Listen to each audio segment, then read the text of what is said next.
بسم الله الرحمن الرحيم. السلام عليكم ورحمة الله وبركاته.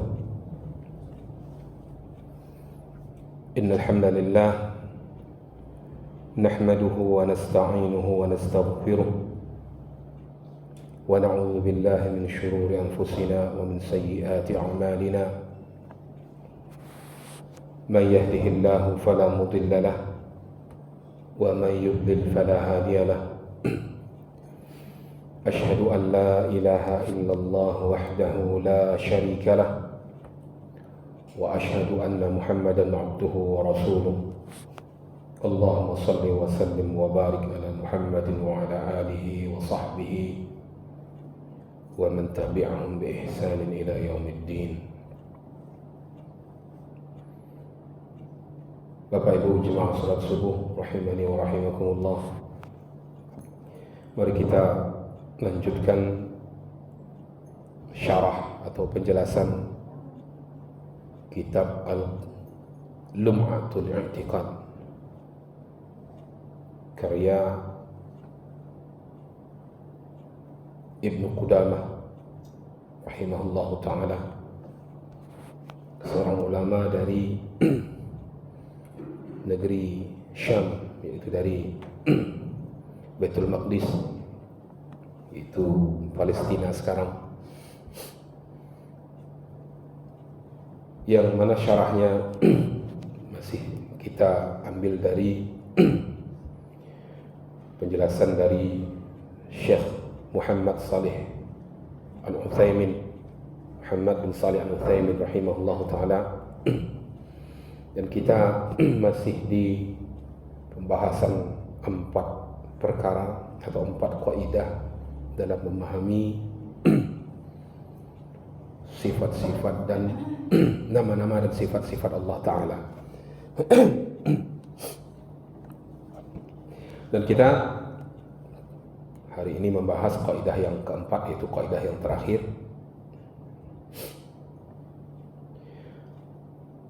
di mana Syekh Al-Utsaimin rahimahullahu ta'ala mengatakan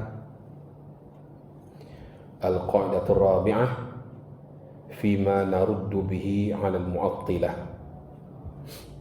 Kaidah yang keempat adalah yaitu tentang bagaimana kita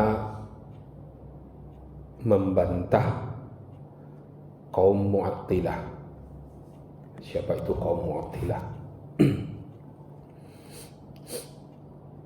Syekh mengatakan al-mu'attilatu humul ladzina yunkiruna syai'an min asma'illahi aw sifatihi. Ini maksud dengan al-mu'attilah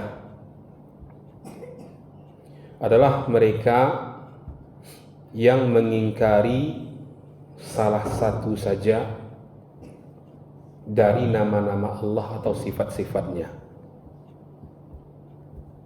Jadi Bapak Ibu mengingkari satu saja dari nama Allah atau dari sifat-sifat Allah, maka itu tergolong mu'attilah. Asal katanya adalah attala yu'attilu, artinya mengosongkan. Artinya mengosongkan dalil tentang sifat-sifat Allah, ya. Mengosongkan sehingga dalil tadi tidak berfungsi, ya, nas-nas tadi tidak berfungsi.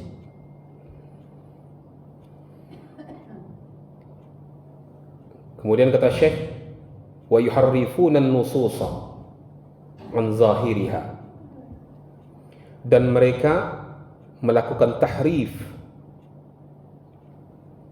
terhadap nas-nas, maksudnya adalah nas-nas Al-Quran dan As-Sunnah, dari makna zahirnya. Ya, mereka yang melakukan tahrif terhadap nas-nas Al-Quran dan As-Sunnah yang berhubungan dengan sifat-sifat dan nama-nama Allah, memalingkan maknanya dari makna yang zahir. Ini termasuk kaum mu'attilah. Jadi mereka kaum Mu'tazilah ini mereka mengingkari sebagian dari sifat-sifat Allah, atau mungkin semuanya. Kalau semuanya itu seperti kaum Jahmiyah dan Mu'tazilah. Kalau sebagiannya berarti seperti Asy'ariyah, ya, yang mengakui menetapkan hanya beberapa saja dari sifat-sifat Allah. Sebagian lain di takwil, ya.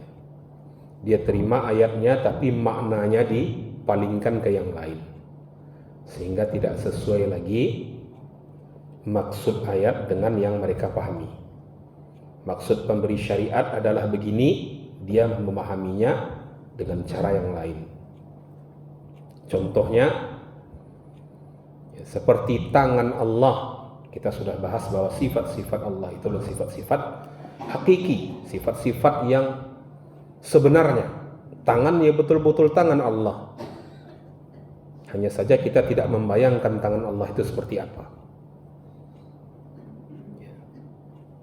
Kita yakini itu tangan Allah, akan tetapi karena mereka berkeyakinan kalau kita menganggap Allah punya tangan, berarti kita menyamakan Allah dengan makhluk. Itu alasan mereka, sehingga mereka palingkan makna tangan ke yang lain.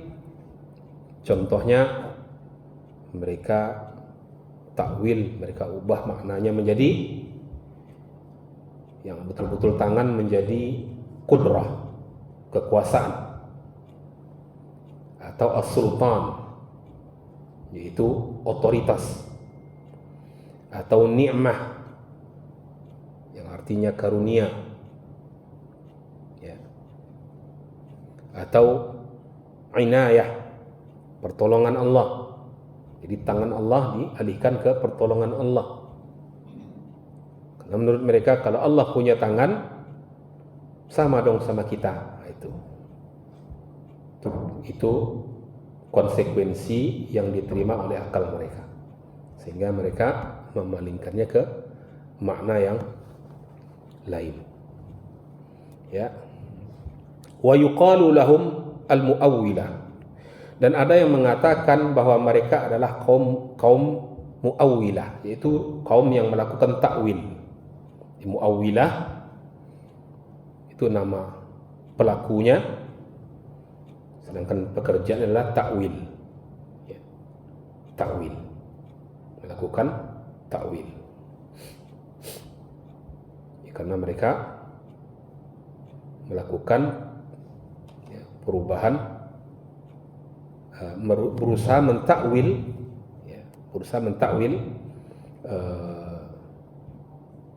nas-nas. Sebenarnya mentakwil itu bisa jadi sahih, bisa jadi fasid, bisa jadi benar, bisa jadi salah. Yang mereka lakukan ini adalah penakwilan tanpa dalil, sehingga jadi ini takwil yang fasid, takwil yang rusak tanpa dalil. Ya, kita contohkan takwil yang sahih, itu dengan dalil.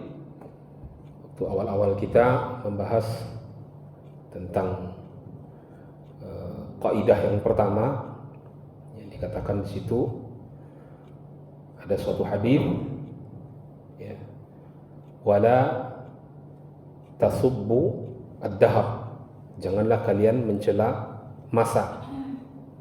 Fa innallaha wad-dahr, karena sesungguhnya Allah itulah sang waktu.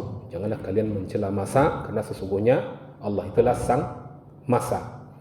Padahal makna dari hadis itu sebenarnya bukan Allah itu sendiri yang masa, walaupun zahirnya terlihat demikian.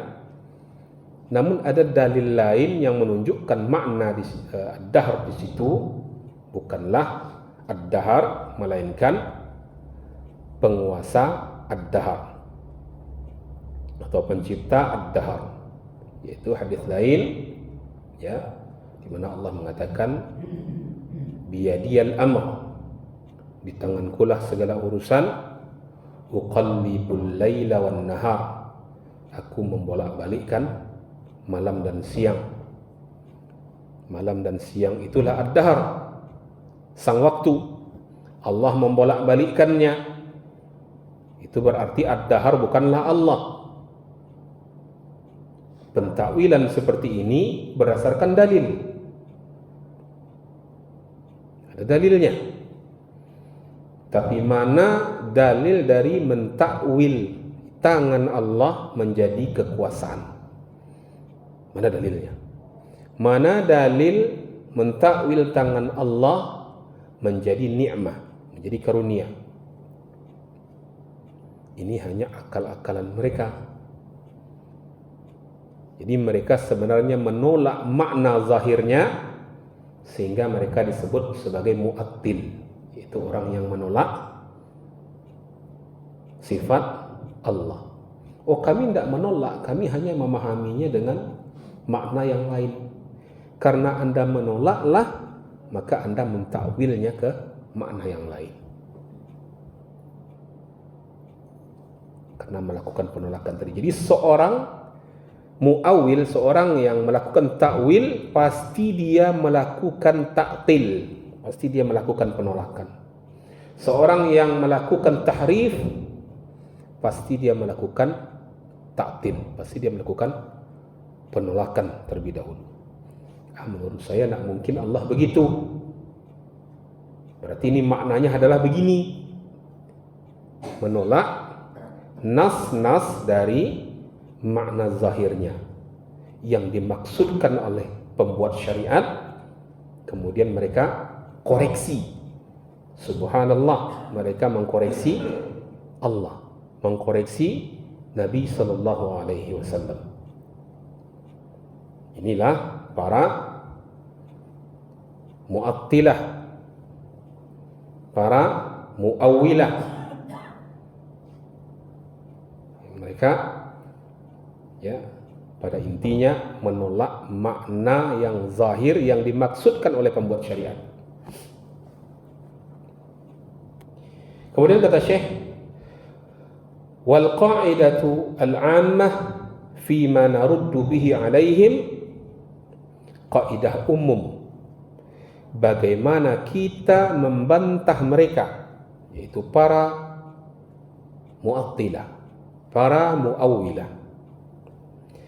An naqula inna qawlahum khilafu zahirin nusus, bahwa kita mengatakan kepada mereka, sesungguhnya perkataan kalian menyelisihi zahir nas-nas. Tentu menyelisihi zahir, karena zahirnya tangan dikatakan di situ, kemudian ditakwil menjadi kekuatan. Jelas itu menyelisihi zahir. Ya. Dikatakan Allah beristiwa, ya, atau bersemayam, mereka katakan Allah istaula, ya, menguasai, karena menganggap istiwa adalah perbuatan makhluk. Allah tidak mungkin melakukan itu menurut akal mereka. Jadi mereka tolak nas yang jelas dengan mereka maknai sendiri, ya, dengan makna yang lain yang tidak, ya, ada hubungannya dengan, dari sisi linguistik tidak ada hubungannya istaula dengan istiwa.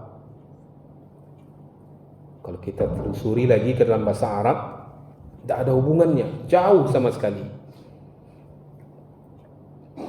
Ya, secara akar kata tidak ada hubungan, secara makna pun sangat jauh. Kemudian kata Syekh, wa khilafu tariqatis salaf,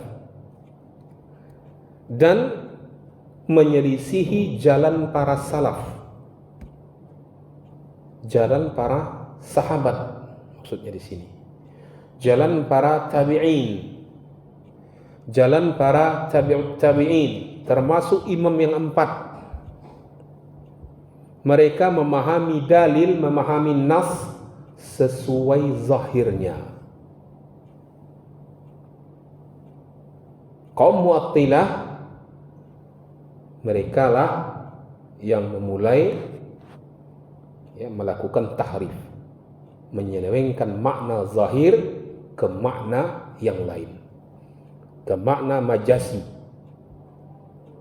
menggunakan majaz, menggunakan kiasan. Mereka lah yang pertama kali. Sedangkan para salaf, ketika dikatakan tangan, ya mereka mengimani itu tangan. Ketika Allah dikatakan di dalam ayat wajah Allah, mereka mengimani itu betul-betul wajah. Tapi mereka tak pernah bayangkan wajah Allah seperti apa. Itulah cara para salaf atau para pendahulu kita memahami nas-nas Al-Quran dan As-Sunnah, terutama yang berkaitan dengan nama-nama dan sifat-sifat Allah. Walaysa alaihi dalilun sahih. Dan perkataan mereka itu, kata Syekh, tidaklah berada di atas dalil yang sahih. Seperti yang sudah kita bahas tadi, melakukan takwil boleh kalau dengan hadis yang sahih atau dalil yang sahih, baik dari Al-Quran maupun hadis. Tapi mana dalilnya? Tangan itu adalah kekuatan. Mana dalilnya bahwa tangan Allah yang dimaksud di situ adalah nikmah? Mana dalilnya bahwa tangan Allah yang dimaksud di situ adalah kudrah? Tidak ada. Itu hanya akalan-akalan mereka, hasil dari pemikiran mereka sendiri, bukan berdasarkan nas, bukan berdasarkan dalil yang sahih. Wa rubbama yakunu fi ba'd as-sifati wajhun rabi' atau akthar. Dan kadangkala ada dari sebagian sifat-sifat itu